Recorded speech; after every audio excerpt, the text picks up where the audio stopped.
The movie opens in outer space with the Starship Avalon on autopilot heading to the colony world of Homestead 2 during a mass exodus of Earth's population. The crew and the 5,000 passengers are all in hibernation pods for the 120-year journey.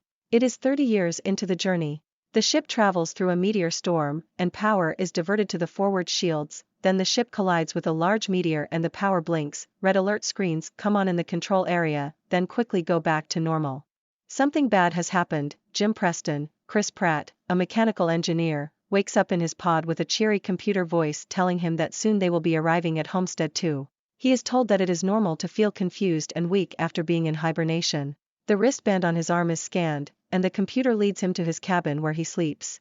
The next day he wakes up, tries to decide what to wear when meeting fellow passengers, then makes his way to a cafeteria where he is the only one. He goes to an orientation session about life as a colonist on Homestead, but he is the only one there. The cheery computer-generated instructor cannot understand his question about why no one else is there. Jim goes to the main concourse and gets no help from the information kiosk. He finds an office where he can send a message to the Homestead Company that he is warned will be expensive. He sends a message explaining he is the only one awake and needs help, then finds out it will be 15 years before anyone on Earth receives his message. He is on his own. Jim finds manuals for all the ship equipment. He studies the manual on the hibernation pods but cannot find a way to get it started again once the person has woken up. He cannot get into the area where the crew pods are to try and wake anyone for help, and he cannot get into the command area. His wristband does not give him the proper clearance. Jim finds the robot bartender Arthur, Michael Sheen, who he can talk to, but the robot is programmed to dispense bartender advice, like if you don't like where you are, change things. Jim is a general class passenger with a basic cabin, and he breaks into a suite with nicer amenities. A year passes as Jim makes use of the ship's entertainment facilities, but without other people, he becomes more desperately lonely. He goes to an area where passengers can put on a spacesuit and go outside while safely tethered to the ship. Jim contemplates suicide by opening the airlock without a spacesuit, but stops himself and runs into the pod area. He trips near a pod with a lovely woman inside. Aurora, Jennifer Lawrence. He studies her passenger profile she had recorded before the ship set sail. She is a journalist and is traveling to Homestead to have an adventure and learn about why people choose to be a colonist. He reads her stories and thinks she is perfect. He wrestles with himself about waking her up, knowing that it will doom her to die on the ship, but he cannot stand the isolation after a year alone, so he manually makes her pod wake her up, hiding before she can see him. The same cheery computer program wakes up Aurora and leads her to her cabin to sleep. Aurora wakes up the next day alone and wanders to the grand concourse where she meets Jim. He tells her the truth about how long he has been awake, but he doesn't tell her that he woke her up. He has asked Arthur the robot bartender not to tell Aurora what he has done, and Arthur agrees.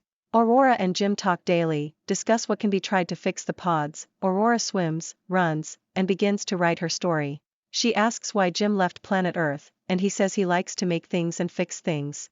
And on Earth, things get replaced when they break and are not fixed. He wants to live in a house he builds himself. Her plan was to travel to the colony, spend a year there talking to colonists about why they left Earth, then return to Earth.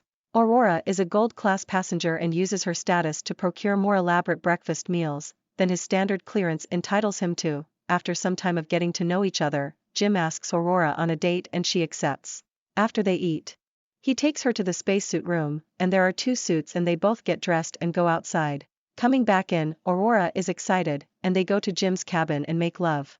They are happy, have their routine of exercise, watching the stars, taking advantage of the ship's entertainment and restaurant venues. Another year passes, and it's Aurora's birthday, and Jim plans a special surprise. He made a ring for her. Going in the bar, Aurora tells Arthur that she and Jim have no secrets and Jim agrees. Not realizing that Arthur interprets this as meaning that Jim has told Aurora that he woke her up. Jim steps into the men's room, and Arthur tells Aurora what a good choice Jim made to pick her to wake up. Aurora is devastated and furious, and tells Jim to stay away from her. One night she enters his cabin while he's sleeping, and assaults him with her fists. While she's running, Jim uses a ship's intercom to try and explain himself, but Aurora screams that Jim took her life. While all of this is going on, the control room is more frequently getting alerts of system failures, more over time. Jim and Aurora have noticed small things like the cleaning robots having system failures. It's now 2 years since the meteor collision. One day Gus, Lawrence Fishburne, wakes up and appears on the concourse. He is a deck crew chief and has woken up early. Hibernation pods have never failed before, and he explains that something major is wrong. His wristband gets them into the command center, where they find that the ship's automatic diagnostics have failed and they need to check every deck manually. While Gus runs tests before this can be done, there is a major gravity failure and Aurora almost drowns while in the swimming pool. Gus finds that there have been cascading failures, and the computer can make a timeline that shows the first failure was 2 years before. Gus determines that the first few failures caused power diversions to try and re-equalize the load, but the load became too heavy, causing more and more failures. The whole ship is in danger of becoming dead in space, which will doom the entire crew and passengers. The area first affected was in the main engine area, but they will have to do a manual inspection to tell where. At this point, Gus collapses, and Jim and Aurora take him to the infirmary and put him in the medical auto-diagnostic scanner. There are multiple necrosis all throughout his body and death is imminent, because of the malfunctioning hibernation pod. He puts on his uniform and prepares to die, and gives Jim and Aurora his wristband, so they can access the areas of the ship they need to go to fix things. In engineering, Jim and Aurora find a hole made by a meteorite that goes through some critical areas. When they open one door, Aurora is almost sucked out because of a hole through the hull. She blocks it with a tablet Jim pushes to her, and Jim uses a liquid sealant to further seal to the hole. The area pressurizes, and they then learn the fusion engine exhaust has to be manually vented. The manual override won't work, Jim has to get into a spacesuit and go outside to fix it. He ends up having to go into the exhaust passage to open a flap. But it won't stay open unless Jim holds it open so that the manual vent will work. Aurora, now desperate not to lose Jim, argues with him over the radio, but she pulls the lever. Jim is pushed out, his tether breaks, and there is a hole in his suit. He tells Aurora goodbye. She runs to get into a spacesuit herself and goes to look for him. She retrieves Jim by grabbing his tether, but when they get inside, he is unresponsive. She drags him to the infirmary, and the autodoc says Jim is dead. Aurora uses Gus' wristband and his override code to get the machine to resuscitate Jim, and it works. He is alive, and she is relieved and overjoyed. Later, things are back to normal on the ship. Jim works on the autodoc and tells Aurora he found that using the command override he could put her back in hibernation in the infirmary, but he would be alone again. Aurora chooses to stay awake with Jim and make a life with him on the ship. Together, 88 years later, it's the end of the voyage.